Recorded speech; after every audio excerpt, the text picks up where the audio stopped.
नमस्कार, 22 के महासमर में आपका स्वागत है। मैं हूं आपके साथ अनामिका पांडे। मैं हूं कुंदन जमैर। आज हम बात करेंगे प्रियंका की मरहम वाली सियासत की।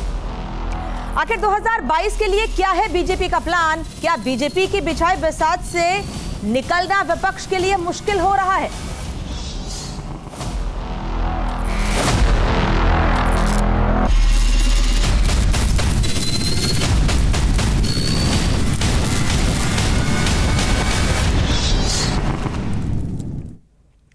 कांग्रेस महासचिव प्रियंका गांधी आज लखनऊ से लखीमपुर खीरी पहुंची और ब्लॉक प्रमुख चुनाव के दौरान बदसलूकी का शिकार महिला से मुलाकात की। प्रियंका की मरहम वाली सियासत पर सवाल भी उठ रहे हैं। आखिर प्रियंका को राजस्थान के उन युवाओं की आवाज क्यों नहीं सुनाई दी जिनके साथ पीसीसी दफ्तर में ही मारपीट हुई?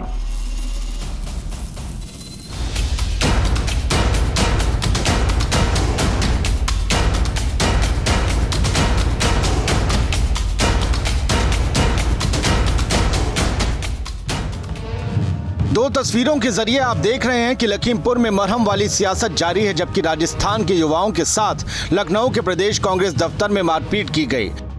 युवाओं का कसूर सिर्फ इतना था कि वो रोजगार के लिए प्रियंका गांधी से मिलने की मांग कर रहे थे। प्रियंका गांधी लखनऊ से करीब 160 किलोमीटर दूर लखीमपुर खीरी पहुंची। ब्लॉक प्रमुख चुनाव के दौरान बदसलूकी की शिकार अनीता यादव से मुलाकात की। प्रियंका ने महिला सुरक्षा को लेकर यूपी सरकार पर सवाल उठाए। प्रियंका ने ब्लॉक प्रमुख चुनाव को रद्द कर दोबारा चुनाव कराने की मांग की। चाहे कितना भी हाई प्रोफाइल, कितने भी ऊंचे पद पर बैठा हो, उसको दिख रहा है अत्याचार हो रहा है, उसको दिख रहा है कि महिला के साथ क्या हो रहा है, उसको दिख रहा है कि चुनाव की ये प्रक्रिया नहीं है कि आप नामांकन पत्र फाड़ें और किसी को मारपीट करके बाहर निकाल दें। उनको दिख रहा है, तो उनकी जिम्मेदारी है कि इसको ठीक करें, दुरुस्त करें और यहाँ पे जो चुनाव होना चाहिए था वो चुनाव हो। चुनाव को रद्द किया जाना चाहिए और दोबारा से चुनाव हो। प्रियंका गांधी ने लखीमपुर दौरे में एक तरफ जहां पीड़ित महिलाओं से मुलाकात कर नारी सम्मान की बात उठाई, वहीं समाजवादी पार्टी के वोटों में भी सेंधमारी की कोशिश की।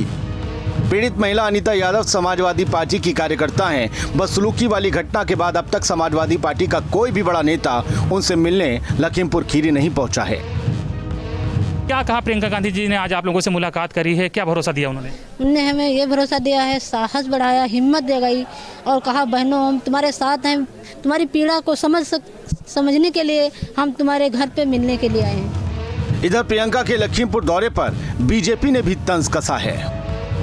इसलिए यहाँ पर आप राजनीतिक पर्यटन पर आइए, घूमिए फिरिए, आप जाइए घूमिए, आपको सारे पर्यटन जहाँ पे हैं वहाँ घूमिए। आपको पूरी तरीके से सुरक्षा भी मिली हुई है। उत्तर प्रदेश पूरी तरीके से सुरक्षित है। महिलाओं के सम्मान में काम कर रहे हैं हम लोग, इसलिए आपको पूरी सुरक्षा भी मिलेगी। इसलिए सुरक्षा पर प्रश्न मत उठाया कीजिए, क्योंकि यही हमारी सुरक्षा एजेंसियां आपको और आपके परिवार को और सभी लोगों को प्रदेश के सुरक्षा प्रदान कर रही है।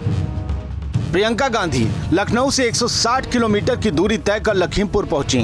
नारी सम्मान की बात उठाई, योगी सरकार पर हमला बोला, लेकिन सवाल उठता है कि प्रियंका गांधी ने लखनऊ पीसीसी दफ्तर में राजस्थान के युवाओं के साथ हुई मारपीट के मामले में कोई कार्रवाई क्यों नहीं की? युवाओं की रोजगार की पुकार को उन्होंने अनसुना क्यों कर दिया? शायद इसके पीछे भी वजह सियासत ही है। योगेश वर्मा के साथ अनिल यादव, न्यूज स्टेट, लखीमपुर खीरी। और कुंदन, सवाल तो उठेंगे ही, क्योंकि राजस्थान के में आपकी सरकार है और वहां जब युवाओं ने आवाज उठाई तो आप तक आवाज नहीं पहुंची, लेकिन लखीमपुर को मरहम लगाने के लिए आप पहुंच गई हैं। राजस्थान को भूल गई प्रियंका। दरअसल कल पीसीसी दफ्तर में तमाम कार्यकर्ता मौजूद थे। वहां पर कुछ लोग राजस्थान से आए, संविदा पर नौकरी दिए जाने का विरोध किया। बात करना चाहते थे प्रियंका गांधी से दरअसल, लेकिन उनकी बात नहीं कराई गई और उल्टे उनको मारा पीटा गया, भगाया गया। और युवाओं की आवाज को भी अनसुना किया जा रहा है। राजस्थान जिसका हम जिक्र कर रहे थे कुंदन, वही बात है कि आप वहां युवाओं की बात नहीं सुन रहे हैं, जिनको आगे बढ़ाने की बात आप करते हैं, लेकिन महिलाओं पर राजनीति करने चुनाव उत्तर प्रदेश में पहुंच गई।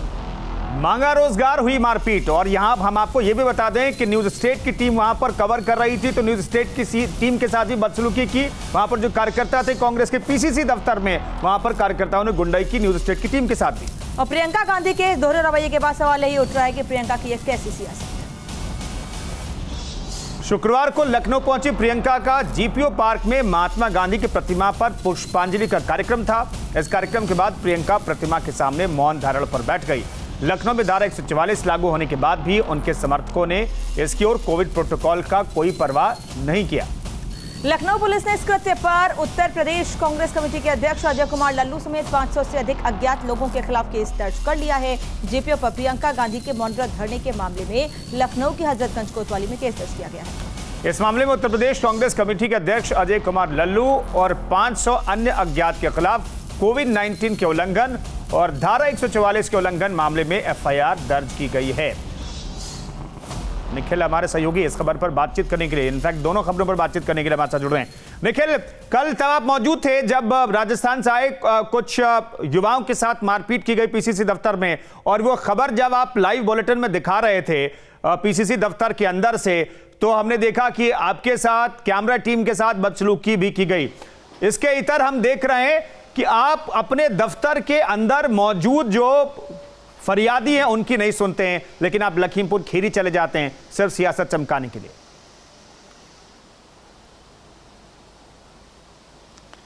निश्चित तौर पर यह सियासत ही है। यही वजह है कि प्रियंका गांधी को उनके ही कार्यालय के प्रांगण में बैठे, कई घंटों से बैठे, जो लगभग 2 दर्जन से ज़्यादा युवा बेरोजगार थे, वो लगातार उनसे मिलने की मांग कर रहे थे, वो नहीं दिखाई पड़े और लखीमपुर में एक पीड़िता दिखाई पड़ गई। प्रियंका गांधी का दरअसल जो काम करने का तरीका हर बार ऐसा ही रहता है कि सरप्राइज विजिट करती हैं वो किसी इलाके में, और उम्मीद भी ये लगाया जा रहा था कि कहीं बाहर जरूर जाएंगी। लखीमपुर खीरी पहुंची, वहां पर उन्होंने पीड़िता का ढाढ़स बंधाया, लेकिन ये एक सवाल तभी खड़ा हो गया कि आखिर जिनको उनके कार्यकर्ताओं ने उनके कार्यालय के अंदर ही जमकर पीटा, मीडिया से जब खबर दिखाई जा रही थी तो बदसलूकी की, उस पर प्रियंका गांधी कुछ नहीं बोल पाई। प्रियंका गांधी जब लखनऊ पहुंची थी, सबसे पहले वो जीपीओ गांधी प्रतिमा पहुंची, वहां पर उन्होंने 2 घंटे मौन अनशन किया और ये संदेश देने की कोशिश की कि कांग्रेस पार्टी लोगों के अधिकार के लिए लड़ती है और जिस तरह से अपराध उत्तर प्रदेश में बढ़ रहा है उसके लिए लड़ रही है। तो उनको वो लड़ाई क्यों नहीं दिखाई दी जिसकी आस में तमाम बेरोजगार उनसे मिलने पहुंचे थे। दरअसल राजस्थान में एक परीक्षा होनी थी, परीक्षा पहले ये तय की गई थी कि परमानेंट नौकरी दी जाएगी, बाद में उसे संविदा के आधार पर कर दिया गया, और यही वो युवा कहना चाहते थे प्रियंका गांधी से, क्योंकि प्रियंका गांधी ने ट्वीट करके ये कहा था कि जो युवा हैं अगर उन्हें संविदा पर नौकरी दी जाती है तो ये उनका शोषण है। तो अगर शोषण उत्तर प्रदेश में है तो राजस्थान में भी है। यही बात लेकर वो बहुत शांति से बैठे थे, और हमने जब उनसे शुरुआती दौर में कल शाम को बात की थी तो उनका साफ कहना था कि प्रियंका जी से उनकी मुलाकात करके वो अपनी बात रखना चाहते हैं। प्रियंका गांधी की तरफ से कुछ लोग आए भी थे उनके कार्यालय से, उनसे मिलने के लिए उन्होंने कहा भी था, उन्हें भरोसा भी दिलाया था मुलाकात होगी।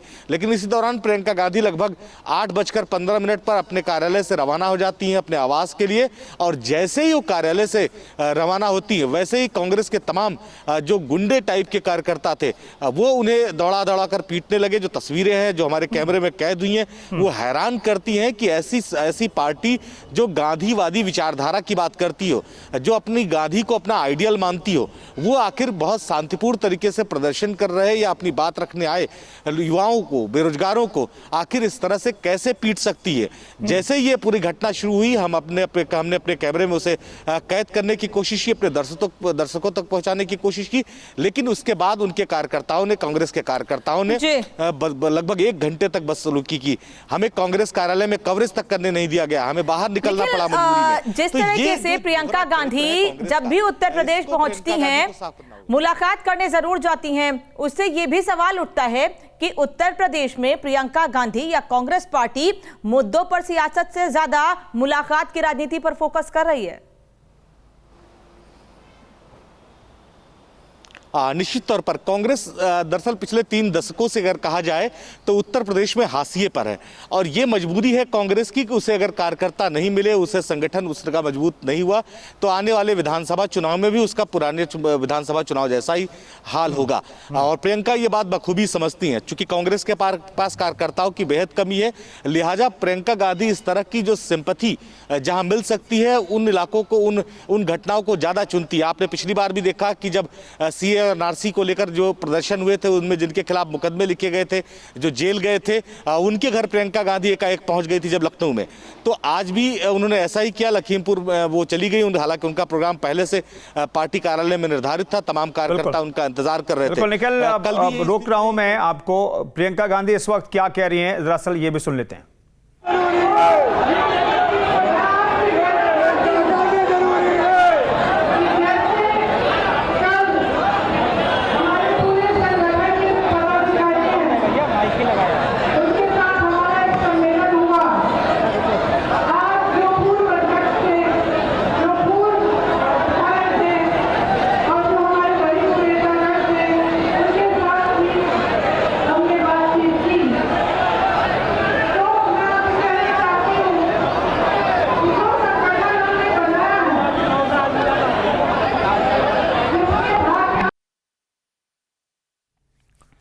तो कार्यकर्ताओं को इस वक्त संबोधित कर रही हैं प्रियंका गांधी। वो कह रहे हैं कि संगठन खड़ा किया, लेकिन वाकई संगठन क्या मजबूत कर पाई है कांग्रेस प्रियंका गांधी? ये अपने आप में बड़ा सवाल है, क्योंकि संगठन में लोग जुड़े नहीं हैं। जो एग्जिस्टिंग संगठन है उसके साथ ही आप अगर मंथन करते रहे तो बीजेपी और योगी मॉडल से पार पाना इस बार भी कांग्रेस के लिए बहुत मुश्किल है।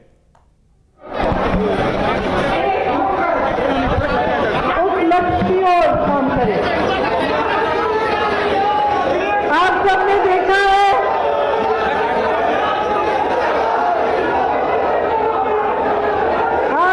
देखा है, कि 2019 के चुनाव के बाद उत्तर प्रदेश में जितने भी मुद्दे उठे, जहां जहां संघर्ष हुआ, जहां और जब किसी को तकलीफ हुई, तब उसके पास सबसे पहले कांग्रेस का कार्यकर्ता पहुंचा। सड़क पर आपने आंदोलन की, जिनको पीड़ा हो रही थी आपने उनके लिए आवाज उठाई।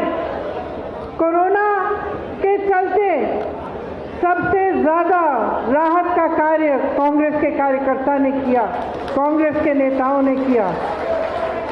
चाहे दिल्ली से पैदल चलते हुए जो लोग अपने गांव की तरफ आए, उनके लिए राहत, खाना, उनके लिए मदद, आप लोगों ने उनको देश के अन्य शहरों से घर पहुंचाने का काम भी किया।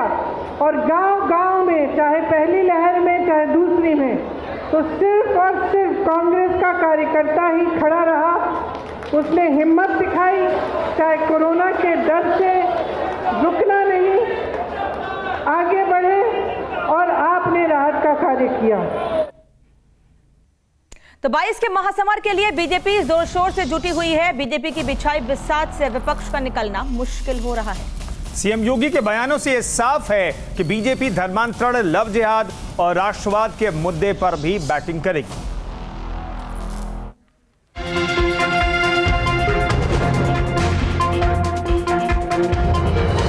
के महासमर में जुटी बीजेपी एक्टिव मोड में आ गई है। बीजेपी कार्य समिति की बैठक में मिशन 2022 को लेकर रणनीति बनी। बूथ लेवल पर पार्टी और मजबूत करने पर जोर दिया गया।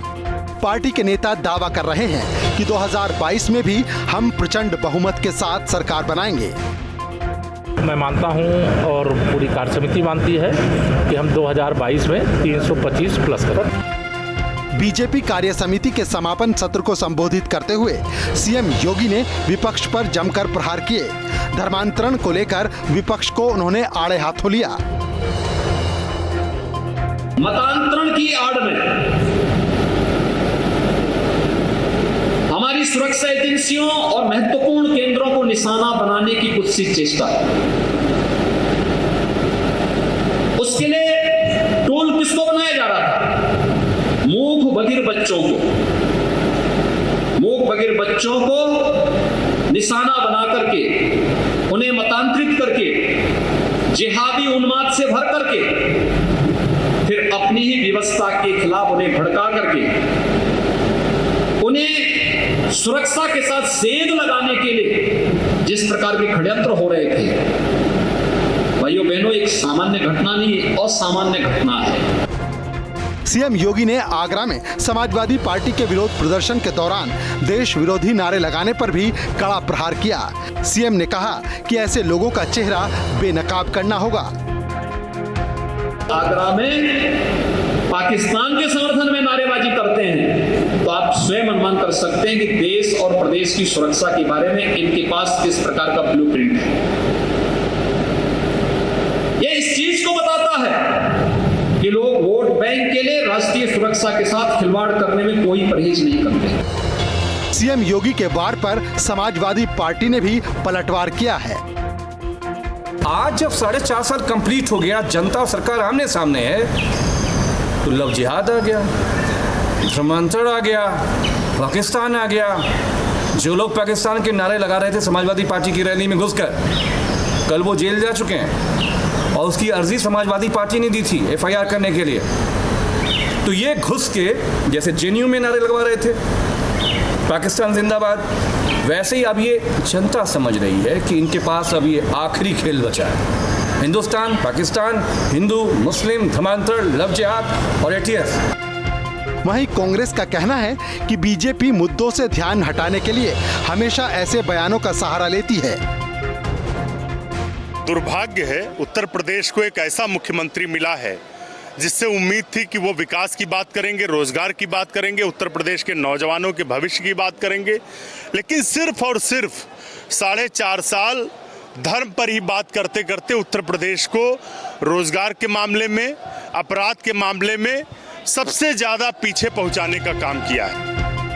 सीएम योगी के बयानों से साफ है कि पार्टी ने 2022 के लिए बिसात बिछा दी है। 22 के महासमर में धर्मांतरण, लव जिहाद और राष्ट्रवाद के मुद्दों की गूंज खूब सुनाई देगी। अब ये विपक्ष को तय करना है कि बीजेपी की शह पर मात होता है या फिर किसी नई चाल से सरकार को चकित करता है। Team news state. और अब कुल मिलाकर योगी का विपक्ष पर प्रचंड प्रहार सामने आया है। कुंदन, बिल्कुल, तो एक हर तरीके से, हालांकि इस रिपोर्ट में हमने आपको बताया कि राष्ट्रवाद, धर्मांतरण और लव जिहाद जैसे मसलों को तो उठाया जाएगा, इसके तरफ विकास की भी बात होगी। 22 के लिए बीजेपी ने बिसात बिछा दी है और अब 2022 जीतने का बीजेपी का प्लान पूरी तरह से तैयार हो चुका है, जिस पर विपक्ष के भी लगातार ऐसे ऐसे बयान सामने आते हैं जो कई बार विवादित कैटेगरी में भी आ जाते हैं। दरअसल योगी मॉडल की चर्चा होगी और योगी पावर से क्या दोबारा बीजेपी को सत्ता मिलेगी, ये महत्वपूर्ण सवाल है। और बीजेपी की बिसात में क्या विपक्ष फंस गया है, ये भी सवाल उठ रहे हैं, क्योंकि बीजेपी हर उस मसले को उठाने की कोशिश कर रही है जिससे उसको फायदा मिल सकता है। और 22 का महासमर है फिलहाल इतना ही।